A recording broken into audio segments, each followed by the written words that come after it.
ರಾಜಕೀಯ ಏನೈತ್ರಿ ಇದ್ರೊಳಗ? ಮನುಷ್ಯ ತಿನ್ನೋದು ರೊಟ್ಟಿನೇ. ಬಿಟ್ಟು ಬರೀ ರಾಜಕೀಯ ಮಾಡೋದು. ಮುಂಜಾನೆ ಹೊತ್ತು ಹೊಂಟ್ರೆ ರಾಜಕೀಯ ಇರ್ತೈತೇನ್ರಿ? ಅವ್ರಿಗೆ ಮಾನ ಮರ್ಯಾದಿಲ್ಲ. ಯಾರು ರಾಜಕೀಯ ತತ್ತಾರಲ್ಲ ಅವ್ರ ಮನ್ಯಾಗ ಆಗಿತ್ತಂದ್ರೆ ಅವಾಗ ಏನು ಹೇಳ್ತಿದ್ರು? ಯಾರ್ದೋ ಮನ್ಯಾಗ ಆಗೈತಿ, ಇವ್ರು ಮಾತಾಡ್ಲಕತ್ತಾರ ರಾಜಕೀಯ ಅಂತೇಳಿ. ಯಾರು ಯಾವ ಪತ್ರ ಬರ್ದಾವ್ರಿ?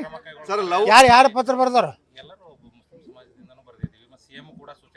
ಮುಸ್ಲಿಂ ಒಬ್ಬನು ನೋಡ್ರಿ, ನೀವು ಸ್ಟೇಟ್ಮೆಂಟ್ ನೋಡ್ರಿ. ಒಬ್ಬ ಮುಸ್ಲಿಂ MLA ಮಂತ್ರಿ ಲೀಡರ್ ಇದನ್ನ ಮಾಡಿದ ಖಂಡನೆ ಅಂತ ಹೇಳುದಿಲ್ಲ. ನನ್ನ ಮಕ್ಕಳು ಅಂಜುಮನ್ ಸಂಸ್ಥೆಯಲ್ಲಿ ಲೆಟರ್ ಬರ್ದಿದೆ ಸರ್. ಮತ್ತೆ ನಮ್ಮ ಕೈ ಕೊಡಿ ಒಂದು ರುಂಡ ಹಾಕೋದು ಹುಬ್ಬಳ್ಳಿ ಬಾಗಿಲು ಕಟ್ತೀವಿ ಅಂತ ಹೇಳಿದ್ರು.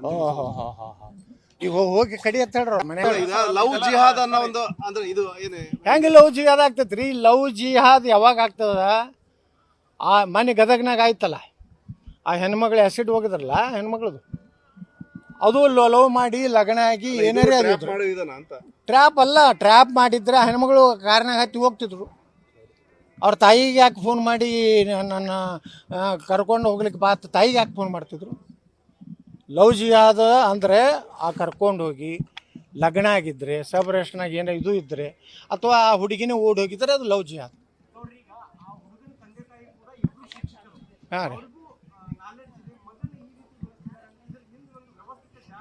ನೋಡ್ರಿ, ಆ ಕಾಶ್ಮೀರ್ನಾಗೇನು ಭಯೋತ್ಪಾದಕರು ಅದಾರಲ್ಲ ಅವರೆಲ್ಲ MBBS ಆದ ನನ್ನ ಮಕ್ಕಳೇ. ಪಾರ್ಲಿಮೆಂಟ್ ಮ್ಯಾಗ ಅಟ್ಯಾಕ್ ಆದವ ಯಾರು? ಅವ MBBS ಆದವ, BE ಆದವ. ಅವ್ರು ವಿಷ ತುಂಬಿಟ್ಟಾರಿ. ಈ ಮದ್ರಸಾದಲ್ಲಿ ಶಿಕ್ಷಣ ಕೊಡೋದು ಇದೇ ಕೊಡ್ತಾರೆ. ಒಬ್ಬನ್ನ ಹಿಂದೂಗಳನ್ನು ಹೊಡೆದ್ರೆ ಜನ್ನಾತಕ್ಕೆ ಹೋಗ್ತೀವಿ ಅನ್ನೋಂಥ ಶಿಕ್ಷೆ ಇದೆ. ಇದು ದುರ್ದೈವ ಇದು. ನ್ಯೂಸ್ ಫಸ್ಟ್, ನಿರ್ಭೀತಿಯಿಂದ ನಿಮ್ಮ ಪರವಾಗಿ.